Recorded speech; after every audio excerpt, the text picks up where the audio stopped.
বন্ধুরা, ডিমের কারি তো আমরা মাঝে মাঝেই খেয়ে থাকি, কিন্তু মুখের স্বাদ বদল করার জন্য সেই ডিমের কারিকেই যদি কিছু বিশেষ উপকরণ দিয়ে একটু আলাদা রকম পদ্ধতিতে অভিনব স্বাদের তৈরি করা হয়, তাহলে বাড়ির সকলে খেয়েও যেমন খুশি, তুমি খাইয়েও তেমন খুশি।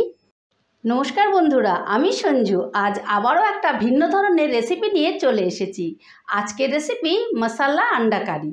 ঠিক আছে, তাহলে তোমরা দেখতে থাকো রেসিপিটা আমি ঠিক কিভাবে করছি। এবারে রান্নাটা করার জন্য গ্যাস ধরিয়ে একটা কড়া বসিয়ে দিয়েছি। কড়াই দিয়ে দিচ্ছি তেল। বন্ধুরা, আজকের ডিমের রেসিপির প্রধান উপকরণ কিন্তু কারি পাতা, যেটা নাকি রান্নার স্বাদ অনেকটা বাড়িয়ে দেবে। তাই প্রথমেই আমি কারি পাতাটা ভেজে নেব।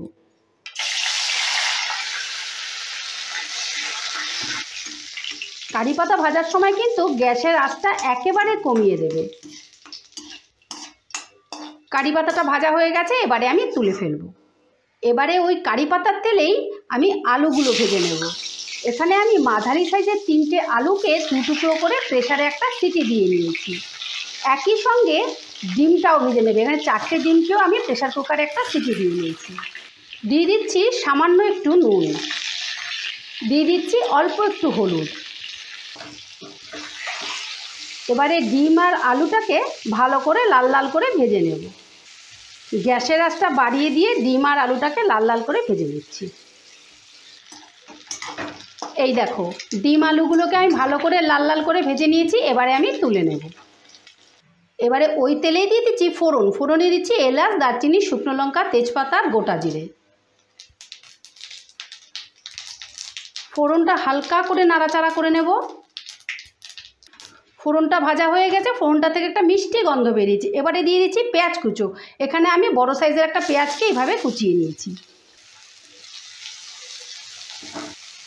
এবারে পেঁয়াজটাকেও হালকা লাল লাল করে ভেজে নেব। পেঁয়াজটা আমি হালকা লাল করে ভেজে নিয়েছি।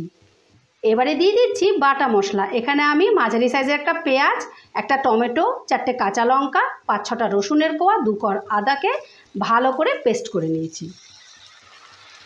একই সঙ্গে দিয়ে দিচ্ছি গুঁড়ো মশলা, দিয়ে দিচ্ছি স্বাদ মতো নুন, পরিমাণ মতো হলুদ, 1 চামচ জিরের গুঁড়ো, 1 চামচ ধনের গুঁড়ো, 1 চামচ শুকনো লঙ্কার গুঁড়ো, 1 চামচ কাশ্মীরি লঙ্কার গুঁড়ো, 1/2 চামচ শাহি গরম মশলা আর বেশ খানিকটা ভাজা কারি পাতা। এবারে সমস্ত মশলাটা আমি ভালো করে কষিয়ে নেব। আর বন্ধুরা, তোমরা তো ডিমের কারি সবসময় তৈরি করে খাও, কিন্তু এইভাবে কারি পাতা দিয়ে একবার কষিয়ে, মশলা কষিয়ে তৈরি করে খেয়ে দেখো। এটার ফ্লেভারটা একেবারে আলাদা, একদম অন্যরকম। এই দেখো, মশলাটা আমি প্রায় 5 মিনিটের মতন কষিয়ে নিয়েছি, আর মশলাটার থেকে তেলও ছেড়ে দিয়েছে। এবারে দিয়ে দিচ্ছি ফ্যাটানো দই, টক দই।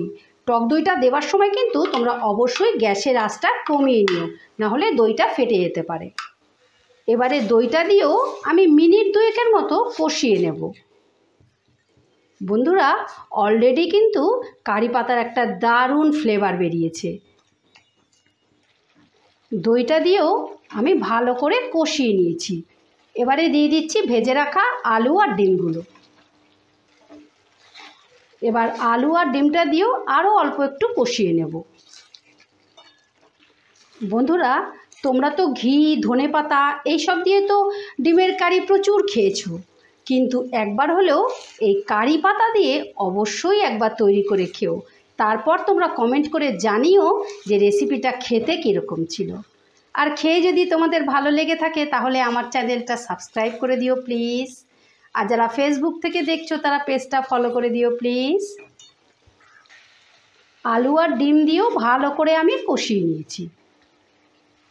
এবারে টেস্টের ব্যালেন্সের জন্য দিয়ে দিলাম চিনি। চিনিটাও একটু মশলার সাথে মিশিয়ে দেব। ভালো করে মিশিয়ে দিলাম। এবারে দিয়ে দিচ্ছি জল।